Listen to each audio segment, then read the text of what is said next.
Welcome to the story spot.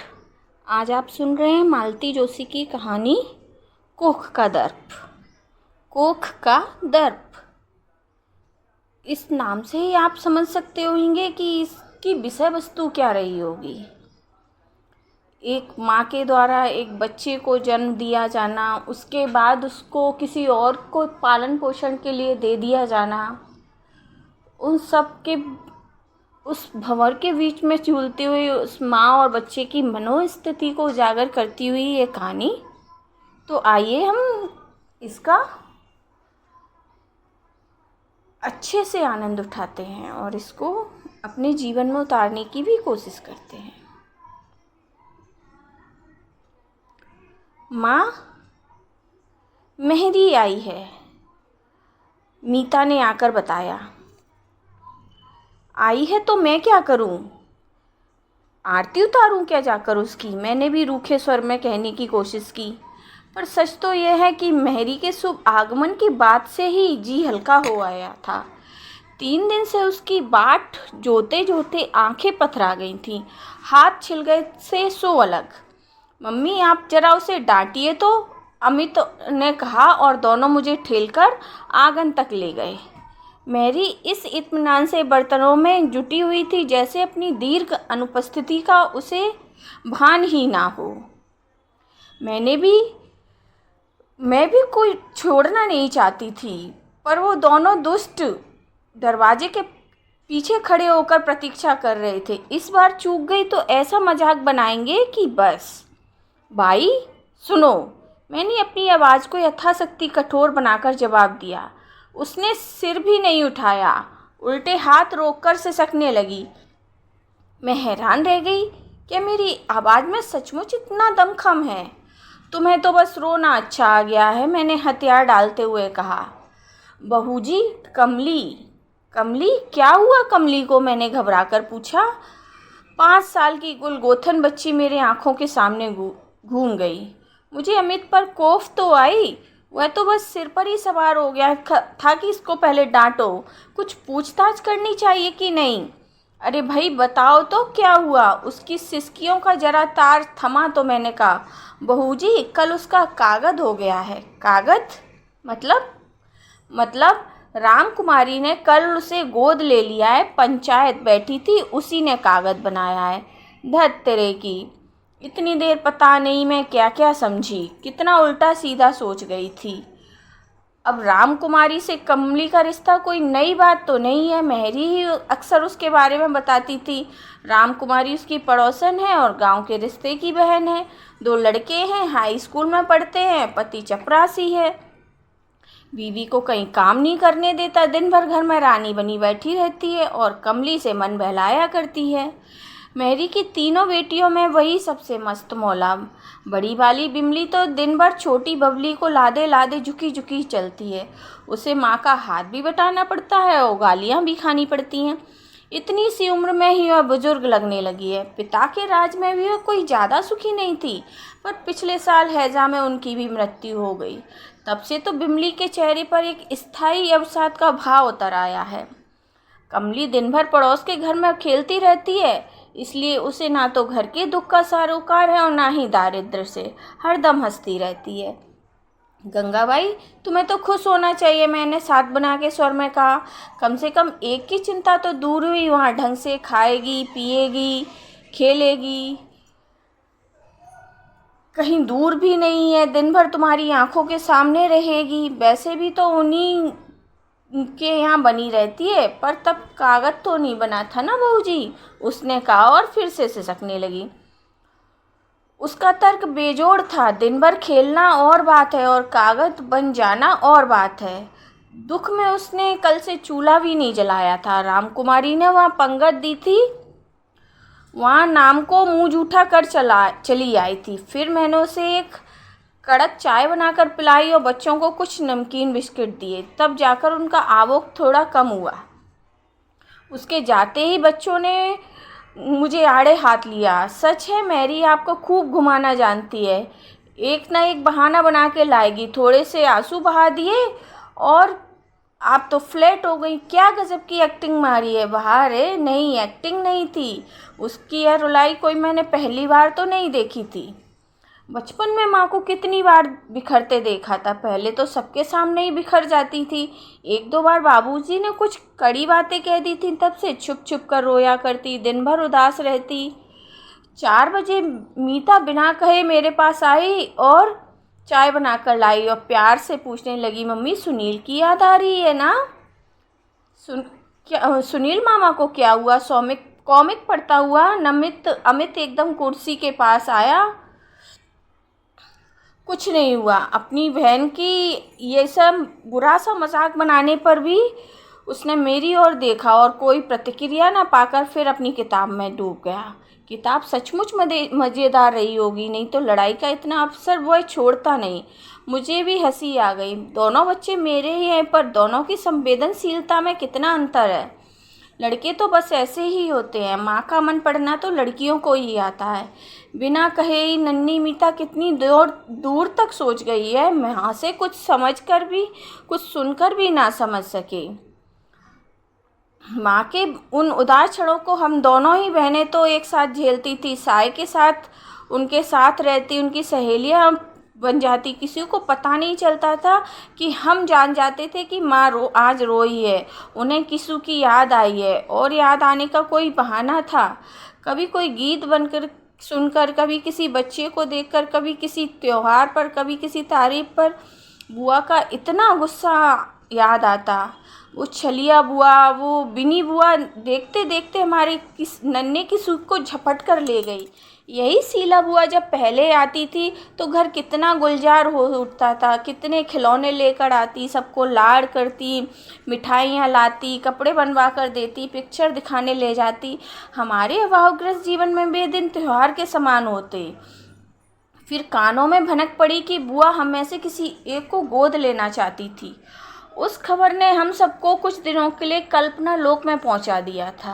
बुआ का शानदार बंगला, चमचमाती गाड़ी, नौकरों की भीड़, गहने, कपड़े, ढेर सुख, सभी अपने आप को बुआ का प्रिय पात्र समझते थे और उनके अधिक निकट होने का उत्सुक थे। पर माँ उन दिनों एकदम उग्र हो उठी थी, कहती थी हम अपनों पर विद्रोह पर आ गई थी कि कोई आलू बैगन नहीं है कि मांगने पर उठा कर दे दूंगे, मेरे कलेजे के टुकड़े हैं।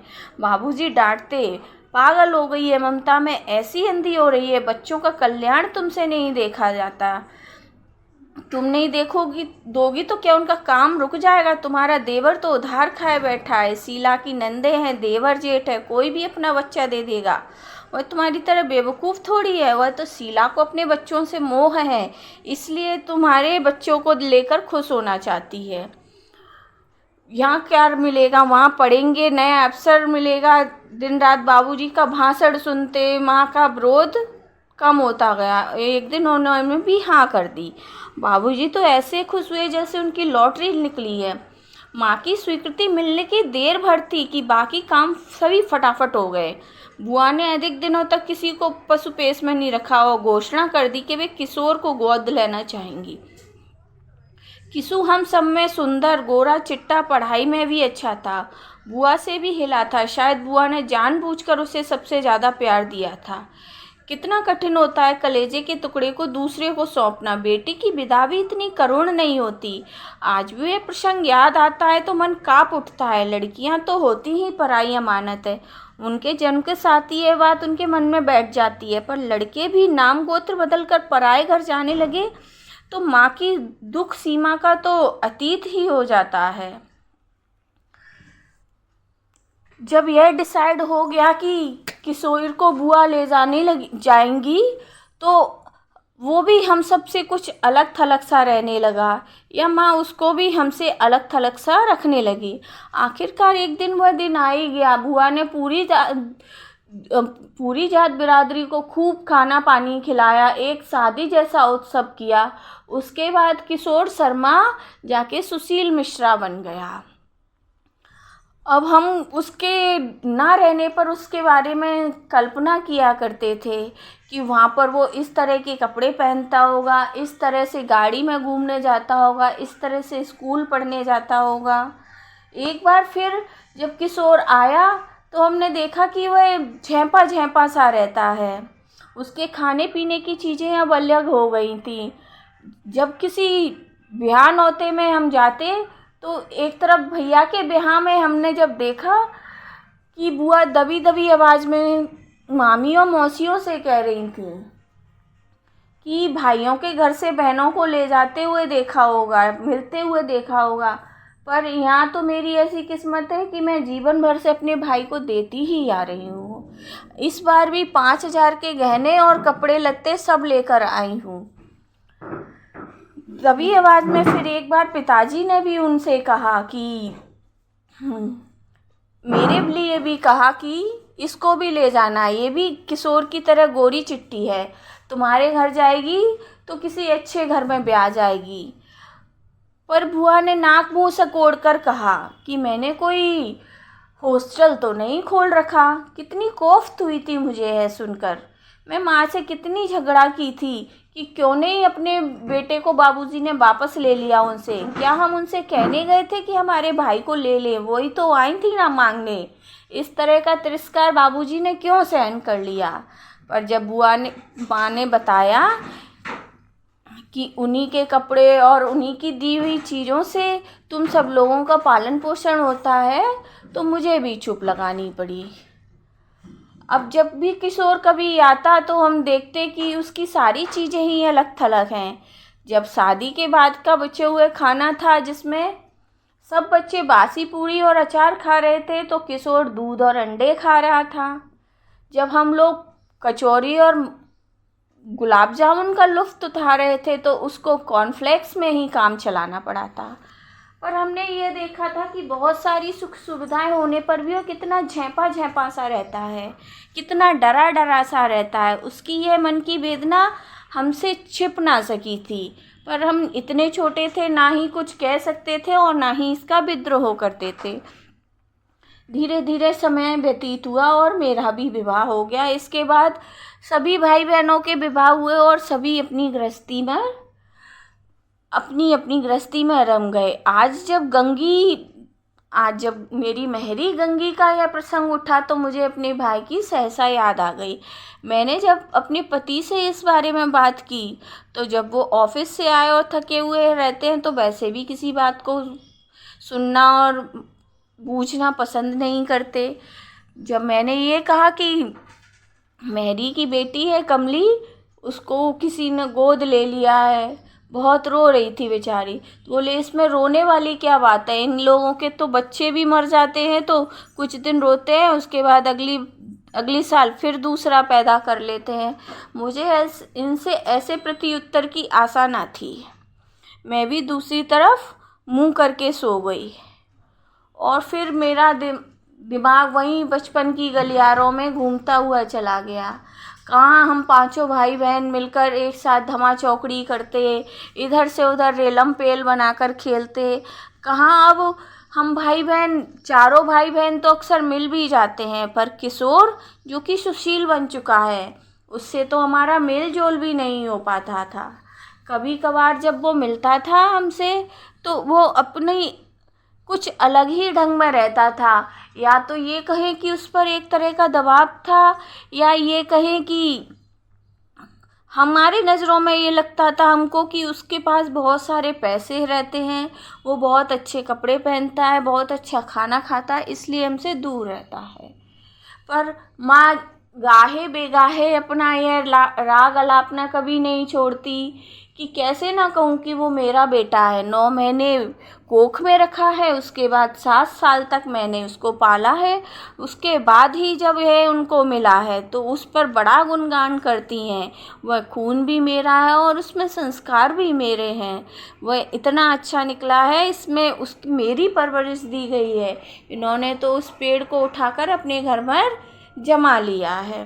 धीरे धीरे समय बीतता गया।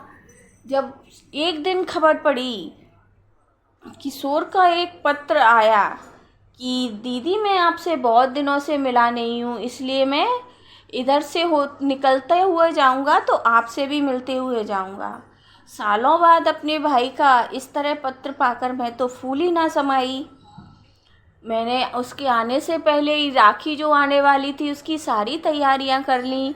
भाभी के लिए भी कपड़े, उसके बच्चे के लिए भी कपड़े और अन्य जो जो मुझसे बन पड़ा मैंने वो सब कुछ कर लिया। मेरे पति और बच्चे भी इस चीज़ को और मेरे उत्साह को देखकर मन ही मन बहुत खुश भी हो रहे थे और कुछ चीज़ों को लेकर थोड़े से परेशान भी हो रहे थे।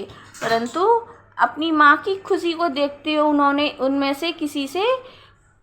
उनमें से किसी ने मुझसे कुछ नहीं कहा। आखिरकार वह दिन भी आ गया जिस दिन किशोर, हमारे लिए तो वो किशोर ही था, चाहे बाद में वह सुशील मिश्रा बन गया, पर हमारे लिए तो हमारा वो भाई किशु ही था।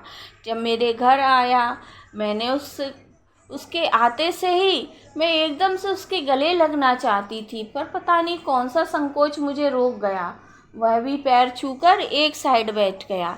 बच्चों ने भी उनसे बस अभिवादन किया और उसके बाद वो भी अपने अपने कामों में व्यस्त हो गया। उसके बाद वही अपने कार्यालय का, अपनी पत्नी का, अपने बच्चे के बारे में बताता रहा, क्योंकि हमने कभी साथ में उसके जीवन जिया ही नहीं जिससे मैं उसके पत्नी या बच्चे के बारे में कोई जानकारी रख पाऊँ। फिर जब राखी बांधने का समय आया तो मैंने उसको राखी बांध कर जो सामान दिया तो उसने मेरी थाली में 100 रुपये रख दिए। वो 100 रुपये देखकर मुझे बड़ा हर्ष और विस्मय हुआ, क्योंकि और मैं अपने भाइयों के राखी बांधती हूँ तो बामुश्किल वो 10 का नोट ही दे पाते हैं, वो भी बहुत झिझक कर, क्योंकि उस 10 रुपये की नोट से उनकी 3 दिन की सब्जी आ सकती है। हम भी उनकी परिस्थितियों से पूर्णतः अवगत हैं, इसलिए उनसे किसी भी मुद्दे पर कुछ बहस नहीं कर सकते या कोई भी बात नहीं कर सकते। मैंने अपने भाई से कहा कि मैं तुमसे 100 रुपये ना चाहकर कुछ मांगू तो दोगे? तो किशोर ने कहा, आप मांगिए, यदि मेरे बस में हुआ तो मैं ज़रूर दूंगी, ज़रूर दूंगा। मैंने कहा कि माँ पिताजी बहुत दीनहीन अवस्था में हैं, चाहो तो तुम उनको अपने पास रख लो और उनका इलाज करा दो, क्योंकि वो भी तो तुम्हारे जन्मदाता हैं, उन्होंने ही तुम्हें जन्म दिया है। इस पर किशोर ने कहा, मेरे मन में बहुत सारी बातें हैं जिन्हें मैं किसी से नहीं कह सकता था, पर आज जब आपने ये इस प्रसंग को छेड़ा है तो मैं भी आपसे कुछ कहना चाहता था कि आपके पास तो माता पिता भी थे और आप चारों भाई बहन भी थे, एक दूसरे से मिलकर अपना दुख सुख बांट लेते थे, पर मेरे पास तो कोई भी नहीं था। मुझे तो वहाँ एक नए घर में अलग थलग सा बैठा दिया गया था और सबसे ज़्यादा मेरे ऊपर था दबाव एक बहुत अच्छा लड़का बनने का, कि जो मेरी नई मॉम है, जो बुआ, वो मेरी मॉम बन गई थी, तो उनके अकॉर्डिंग ही मुझे सारी चीज़ें करनी होती थी, कहीं मेरी वजह से उनकी कोई बेइज्जती ना हो जाए। मुझे हमेशा क्लास में टॉप ही आना होता था, मुझे हमेशा हर चीज़ बहुत अच्छे से ही करनी होती, क्योंकि यदि मैंने ऐसा कुछ भी कहा तो सभी लोग मेरी मॉम पर, यानी कि हमारी बुआ पर उंगली उठाते, और उसके बाद जो बुआ माता पिता पर उंगली उठाती वो मुझे बिल्कुल गवारा ना था। तो मैंने अपना पूरा बचपन ऐसे ही काटा। मैं यहाँ तक पहुँचते पहुँचते मेरी कोमल भावनाएं बिल्कुल पूरी तरह से मर चुकी हैं। क्या माता पिता ने कभी ये समझने की कोशिश नहीं की? उन्होंने अपने बच्चे को दे दिया और इतिश्री कर ली। अब जब उस बच्चे को दे ही दिया है तो उनसे कैसी उम्मीद है? मैं अब उनका बच्चा नहीं रहा हूँ और ना ही मेरी उनकी तरफ कोई जिम्मेदारी है। अब मैं इतना बड़ा हो चुका हूँ कि मैं अपनी जिम्मेदारियाँ खुद से उठा सकता हूँ, तो इस जिम्मेदारी को उठाने के लिए मैं तैयार नहीं हूँ, और ना ही मेरे बच्चे या मेरी पत्नी कोई किसी के दबाव में आकर किसी भी डिसीजन को लेते हैं। यहाँ पर जो भी जिसका डिसीजन होता है वो उनका स्वयं का होता है। मैं आपसे माफ़ी चाहता हूँ कि मैं माता पिता के लिए कुछ नहीं कर सकता, केवल इतना कर सकता हूँ कि मैं ये रुपए आपको दे सकता हूँ, किशोर ने सिसकते हुए कहा, जिससे आप उनका ट्रीटमेंट करा दीजिएगा, पर मैं उनका ट्रीटमेंट नहीं कराऊंगा।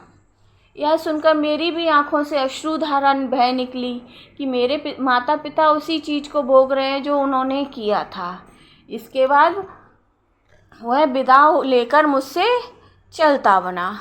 मैं भी दिन भर उदास सी रही। भाई जाने का गम अलग, और उसके मन की व्यथा सुनकर जो मुझे महसूस हुआ कि हमसे ज़्यादा तो उसने सहा है, माँ से बड़ा दुख तो उसका दुख था। इस चीज़ का अलग दर्द मेरे अंदर चल रहा था। अगले दिन देखा कि महरी बड़ी चहकते हुए आई है। मैंने पूछा, महरी क्या हो गया, आज तो बड़ी खुश है तू? तो बोलती है कि बहू जी, मैंने तो अपनी कमली को वापस ले लिया और जो कागज़ बना था उसको फाड़ कर फेंक दिया। तो मैंने पूछा, ऐसा क्या था कि तुमने लड़की को वापस ले लिया और कागज़ भी फेंक दिया? अरे मेरे सामने ही मेरी बच्ची को चांटा मारा। मैं ऐसा कैसे देख सकती थी? पंचायत बैठी हो तो मैं दोबारा पंचायत भी बिठा दूंगी, पर अपने बच्चे को अपनी आंखों के सामने किसी को ऐसे ना मारने दूंगी। उस दिन मैं अवाक सी महरी को देखती रह गई कि जब इसने कोख से जन्म दिया है, जिसको गर्व है अपनी कोख से अपनी बच्चे को जन्म देने का, तो वह उसका फैसला भी कर सकता है और उसके लिए खड़ा भी हो सकता है, ना कि केवल आंसू बहाने से ही ज़िंदगी बीतती है। धन्यवाद।